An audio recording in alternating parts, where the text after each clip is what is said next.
Welcome to Inditex Global On Demand. Please enjoy the session at your own pace. Hello everyone, I'm very excited to be in Madrid today with Pablo Isla. Pablo Isla was the CEO of Inditex from 2005 to 2022, has also been awarded Global CEO of the Year by Harvard Business Review in 2017 and 2018. Pablo currently serves on the board of various companies and is also senior advisor to General Atlantic. Pablo, great seeing you and thanks for hosting me here in Madrid. Well, thank you, Stefan, and very nice to be here with you to have this conversation. Absolutely. I've been looking forward to that. So Pablo, let's start maybe with a personal question. Yeah. What did you want to be when you were growing up? And did you always have this passion for business and retail? Well, when I was growing up, because when I was a kid, perhaps it was different. But what I can say, when I was a little bit more adult, in fact, I studied law, so my background is legal. And very soon, I was quite young, I was 27 years old. And then I joined a Spanish bank as the head of the legal department. And from the very beginning, I was very much involved in business. So of course, my duty was the legal department, but then I was also more and more involved in business. And then since the year 96, let us say it this way, I abandoned the law profession. And then I became involved in business and I was very passionate about business. And then what you are asking me about if I was always having in mind retail, etc. What I can tell you is that I was always admiring Inditex as a company. It's a company that I thought had a very, very strong potential. And then they approached me if I could be interested in joining the company as CEO in the year 2005, so 17 years ago, nearly 18 years ago, because it was early 2005. For me, it was a perfect fit. So I got involved in the company and I accepted the position. And I can tell you that I have been enjoying all these years very, very much. Absolutely. Now, Pablo, today Inditex is a household brand, not only because of its presence in retail and e-commerce, but also because its success and its story has been studied by dozens of business schools around the world. Now, if we go back in time, how was it to join Inditex and did you always have that vision in mind? Well, I could say that I was seeing very, very strong potential since I joined. And it was the combination of the business model on one side, that the business model is very strong. Later, I can elaborate a little bit more about this business model. And second, the people and the culture. The people and the culture were unbelievable. I was meeting at the beginning, of course, all the different managers in all the different key positions. And one by one, they were very, very good and with huge potential. But at the same time, all together were even stronger because of this culture, the culture that exists in Inditex and that we have kept as, I would say, one of the most important assets, if not the most important asset in the company. And it's the entrepreneurial spirit. It's being humble, but with ambition. It's a strong focus on execution, a very flat structure that we have kept during all these years. So that was, for me, I was seeing huge, huge potential. Of course, a lot of work to do, but huge potential. And then about the business model, the essence of Inditex business model has to do with what we always call the flexibility of the business model, the ability to react during the season, huge degree of vertical integration between design, manufacturing, logistics, the store, the customer always the center of everything. Well, we could keep hours and hours talking about Inditex business model and how we have been able to keep the essence of this business model when the company was growing year after year. Mm-hmm. Now, what were some of those maybe inspiring moments throughout your journey that brought the company to where it is today? Well, I would say many, because always in a company, something which is very relevant is the combination between long-term decisions and long-term strategy and things that you do with the long-term in mind, but then always also a very strong focus on the short term. And when you are talking about retail, the short term is one day. So very strong focus, not only in this particular season, but in today's sales or yesterday's sales or what is happening this month or in this particular country, market, or with this particular brand. But if I would say very relevant moments during all these years, I would mention, of course, in the process of the company becoming global, it was key how we entered into the Asian markets. This was very, very strong. It was also absolutely key, the online business and how we approach with what we call a fully integrated approach between the stores and online. We launched Zara online in the year 2010, and now, of course, it's more than 25% of the total business. And combined with the online, another key element during these years has been the real penetration of the US market, combining physical stores and online. And then, if I would have to say something else, and I'm sure in our conversation we will cover much more later, putting sustainability also on top of the agenda. That has been another key element during all these years. What I find remarkable, Pablo, is that now it sounds maybe so easy if you summarize it. But back then, right, you were actually able to anticipate trends like e-com and fast retailing way faster than its competitors. And how did you do that? Yes, well, I think, about e-com, and then we can go a little bit more in depth regarding the business model. About e-commerce, we had very clearly in mind that when we launched our e-commerce business with Zara in the year 2010 and with the other brands in the year 2011, we had started with Zara Home a little bit earlier, but the real strong push was when we started with Zara. What was very, very clear for us from the very first moment is that we wanted this to be fully integrated with the stores from every point of view. Of course, technology has a lot to do with that, but also the way we think about the business, the commercial aspects of the business, of course, the ability to order online and to pick in the stores or to return in the stores. But it is much more than that. It is the whole mindset of the company with this fully integrated approach. And then what you were mentioning, not only about trends in the business, but fashion trends, or this is very much the essence of Inditex. And it was our founder's idea, Amancio Ortega, that was always thinking about a very disruptive business model. So instead of deciding very much in advance the collections and then trying to sell to the customers, what he was always thinking is, I want to know what the customer wants, and then having a very fast and integrated business model that allows me to deliver quite fast what the customer wants, always having negative working capital, always working with low level of stocks. And then he built the company like that. And then what was very relevant is how the company, or how we have been able to, because when you are a small company, being very difficult, but probably it's easier. But then the scalability of this business model has been something that we have been developing over all these years, keeping this flexibility, keeping what is the essence of the business model. Just a follow-up question on that. How did you manage to actually scale the business but keeping that flexibility in mind? Because that must have been a tough challenge to solve. Yes, I was having this question quite often, and internally, externally, that, Inditex has this flexibility, this business model, but could you be as flexible if you are twice the size that you are today and keeping the quality and keeping all the different elements that are involved? And I was always saying the same, that if you could have been moving from 100 to 200 in one particular year, it would have been impossible, because you cannot have the suppliers that you like, you cannot work with the fabrics as you like to do it. So it would have been impossible. But what has been very, very consistent is our rate of growth over the years.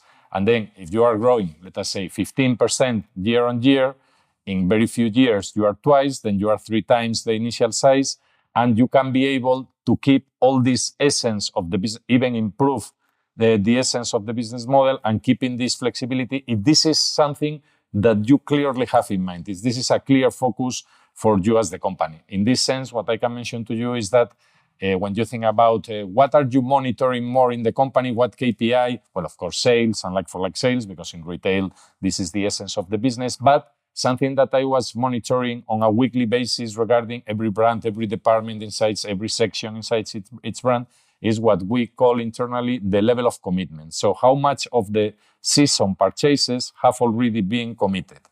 Because this is what gives you the flexibility. If today the level of commitment, instead of being 50, is 75% of the total season, you have much less flexibility.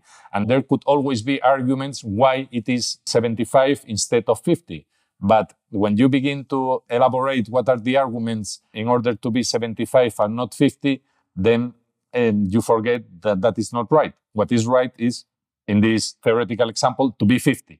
at this particular moment. And I have personally always been very, very focused on that and very strict, let us say this way, about this level of commitment, because this gives to you this level of flexibility, which is so relevant for the company. But of course, when you manage the inventories and the purchasing, in order to have a low level of commitment, you need to be sure that then you have the ability to react. So you cannot build the house the opposite way, no? Because in other case, everything collapses because then you don't have product. So it is the way how do you adapt the company from every point of view. Very impressive. Now, if we look into the future, Pablo, what are some of the trends that you're seeing in fashion retailing, and what could potentially disrupt Inditex, but the broader industry? Well, what I would say, I come back to what I was saying at the beginning. For me, always will continue being the same. The essence will continue being the same. And it is the product and the people, or the people and the product that you have in the company. That will always be the essence of the business. You can never forget about that. Of course, now there is much more technology than it used to be, that there is no doubt, much more technology. There is one huge trend that is something that you need to have in mind, which is everything that has to do with sustainability. This is something, and sustainability has also a lot to do with how do you manage your inventory and your supply chain. Because I can tell you that in Inditex, for example, the amount of product that you discounted is very, very little because of this accuracy, because of this flexibility of the supply chain. So you are not trying to sell. It is different, the approach. You try to know what the customer wants, and then with this very integrated supply chain to have this product for your customers, so instead of pushing. But the essence will continue always being to have a unique product, and you can never forget about that, because, and then how do you manage your supply chain? I would say these are the two key elements. Then, of course, technology has a lot to do with how you manage your supply chain, how you distribute the product, how do you integrate online with the stores, if you are a retailer that have physical stores and then an online business. So there are many other things involved, but always not forgetting about what is the essence of the business. That makes total sense. And now let's sort of double click on the supply chain, because the supply chain characteristics of Inditex are unique in a sense. Yeah. And you really build that into a competitive advantage for the company. Can you tell a little bit more about that? Well, this is, Stefan, this is the essence of Inditex. It is the way the company was created, with this idea of having the customer at the center of everything, and then having a very vertical integrated business model with proximity suppliers, and at the same time 12 factories that belong to Inditex, working also a lot with the fabrics and then cutting in Inditex factories, sending to these external suppliers. So everything, a big level of integration between the designing teams, the commercial teams, the supply chain teams, the suppliers. And this at the beginning were suppliers mainly in the north of Spain and the north of Portugal. Then, of course, as far as the company was growing, a lot of suppliers in the north of Morocco and then also in Turkey. So all this proximity sourcing and working with the fabrics and this very integrated approach is part of the essence of Inditex, and it is the way we understand the business, no? The way the business is understood. So never trying to decide very much in advance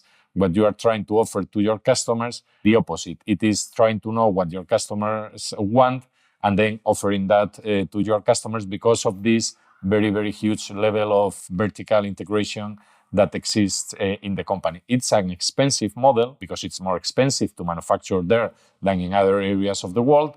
Also because you have 2 times per week deliveries to all the stores or the online stockrooms in the world. So it's a more expensive model, but at the same time, you have a much lower level of discounts during the season and at the end of the season. When you start the sales period, at the end of the season, the amount of product that you have is quite low compared to any standard in the industry. Yeah, no, absolutely. Now, obviously, inherently built into your business model was that advantage to keep agility and flexibility, but also to keep the inventory risk low. Now, not all companies have that built into their business model. Any thoughts or advice to still have that agility and keep inventory risk low, but they might not necessarily have the advantage of the business model that you created? Yeah, but at the same time, of course, in any company, you need to work on all the different things together.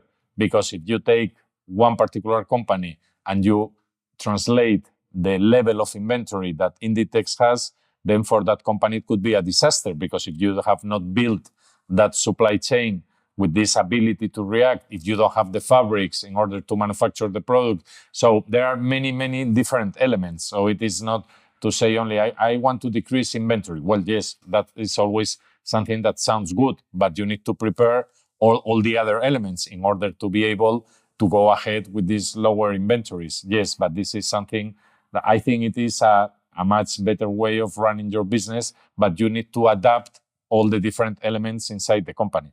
Totally. Now, Pablo, you already mentioned that, but also you're very open about it. You're very passionate about sustainability. And supply chains have a very significant impact on the carbon footprint of any organizations. What can we do to make supply chains more sustainable? Yes, well, in fact, inside Inditex, our first sustainability plan was from the years 2006 to 2010. So we started, let us say this way, quite soon thinking about sustainability. At that moment, it was much more related with the stores, because we defined what we call the eco-efficient store. So this was a store in which all the materials involved in the store construction were eco-efficient, and then the consumption of energy, of water, was much lower than in the previous stores. And then we always continued working in sustainability and taking big steps in everything which has to do with the raw materials, in everything which has to do with the supply chain. For example, there is one project inside Inditex we always felt very proud about, and it was what we call the list. It was called the list by Inditex, and it was something related with the chemical companies, and it was the list of substances that you could use and you could not use in the manufacturing process. And this has nearly become a standard in the industry, which shows the role that relevant companies can play in order to make supply chains more sustainable. I would say it is something that, first of all, you need to believe in it. So it is not only to say, for me, when they ask me about sustainability, the first thing I say, because sometimes you could have the question, is sustainability can become a competitive advantage, this or that? But I always say, well, first of all, I think it is the right thing to do. So to manage your company, always being realistic. So you cannot say everything is going to be recycled. Well, this is not the case, because there are raw materials, there are things that cannot be recycled. But being realistic, but being, I would say, convinced that this is the right thing to do. Second, it is what your people want you to do. In fact, whenever we were announcing in Inditex any commitment about sustainability, external commitment, this or that, we have this internal communication tool that everybody has in their smartphones, and then everybody it had huge amounts of likes all around the world by our own employees, no? Because people want to work in a sustainable company. And then, of course, your customers, they cannot be experts in every field of sustainability, but more and more are making the distinction between the companies that pay real attention to sustainability and the companies that don't. And for me, sustainability today is very similar to quality. It's something positive for you as a company. It's something positive for the world. So if you believe in sustainability, and as I was saying before, being realistic, so combining having ambitious sustainability targets, but at the same time being realistic and knowing what can be done, what cannot be done. I think technology is already helping and will help much more in terms of sustainability because of new techniques in the manufacturing process, because also of having this much better control of the inventories of companies, also the full accuracy of the supply, the traceability of every garment, that this also is something that is helping a lot in everything which has to do with sustainability. So I think technology is also playing a role, but the first thing is to really believe that this is the right thing to do. Mm-hmm. No, that makes total sense. But still, consumers are quite often skeptical about the true intentions and the impact of sustainability solutions that companies are working on, because they feel that there is greenwashing out there. Outside of that core belief that you explained so very clearly, any other advice that you have to those companies that take sustainability very seriously, but on the other side are confronted with skeptical consumers? Yeah, what I would say, the first thing is exactly what you were mentioning in your question and what I was saying before, to really take it very seriously. And then the second thing is not to, of course, not to sell things to your customers or to the media that are not 100% truth. No, this is something that you need to be. So it is much better to be cautious about what you are saying and to be very strict internally about what you are doing, because it could be the case. Well, in fact, I think most of the companies in the different sectors are taking sustainability quite seriously. That is my general perception. I think this is quite serious in every sector, in most of the companies. And then you need to be careful not to over communicate things that are not yet totally truth. So to have this balance. But the first thing, I think if you really believe in sustainability and what you are doing, you will not have that problem about consumers thinking that you are saying this or that, but you need to act very, very seriously. No, totally. Now, Pablo, in your role, obviously, as CEO of Inditex, you had the supply chain operations functions reporting into you. How did you measure success of that function? There is one very general, which is applicable to everybody inside the company, and it's the evolution of sales. No, if you are growing, if you are not growing, then of course the quality, then of course sustainability. Because we, for example, inside Inditex, there is one specific internal brand that we call it Join Life, and then what amount of product could have the Join Life label. That means that this garment is manufactured because of the fabrics or because of the manufacturing process is more sustainable than the average product. So there are many different elements. But I would say that finally, in terms of particularly when you think about the bonus, no, one thing, because when you think about the global evaluation of one executive, there are many things in play. But when you think about the bonus, I have always tended to be very simple in the KPIs, so very simple.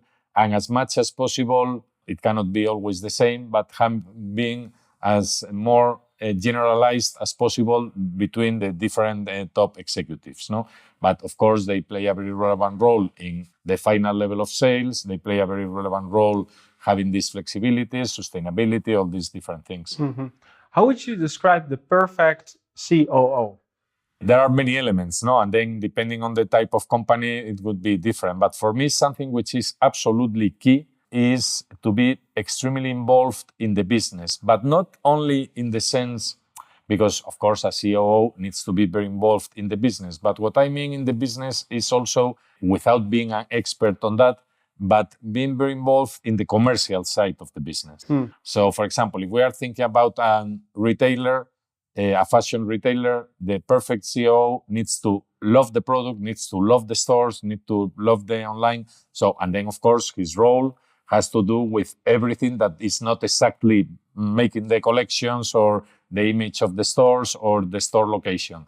But he needs to be very involved in the business, and he needs to be very respected by the commercial teams. And at the same time, this person needs to also respect a lot the commercial teams. Mm-hmm. So, because sometimes in companies you could see that this is not happening, no? And for me, for the company to work, to really be successful, you cannot have two separate worlds. This needs to be very, very integrated. So being very involved in the business and being very respected, and at the same time, this person be very respectful with what the commercial teams are doing. That's a great insight. Now, Pablo, wrapping up our conversation today, is there any book that you read recently, and can you recommend that to everyone that's listening in today? The book I was reading recently, and it's always very nice to read, is this book. It's a huge classic, no, about how to invest by Benjamin Graham. How to invest if you want to invest in stocks and in companies. What should you monitor and what you should pay attention to? This, for example, this book is always quite interesting. Actually, there's a new one now, How to Invest, the same title by Rubinstein. Yes. It came out earlier this year. I have it, but I have not read yet. But I have this book, yes. It's a good one too. You have read? Yeah, I read it and definitely recommend it, because they also talk a little bit more about, sustainability, actually ESG investing. They talk about, cryptos, everything that has to do with investing nowadays. So pretty interesting. And also how the investors actually look at company success, which is not necessarily the traditional way of looking at it, but also maybe some of the reasons why you actually got the Global CEO Award, right? Because also Harvard Business Review looks at sustainability and support. This was a combination between financial metrics and ESG metrics. Oh, excellent. I want to thank you. I was actually preparing for this interview, and I was talking to my wife this morning, and we're expecting our first boy, and she is buying a lot of Zara baby clothes. Yeah, which are great. Yeah, so she loves the new line. So thanks for all the work that you did. It was very inspiring talking to you, and hope to see you again in Madrid. Thank you, Stefan. It has been a pleasure. Thank you very much. Amazing. Thank Thanks, you. everyone, and have a good time. Thank you.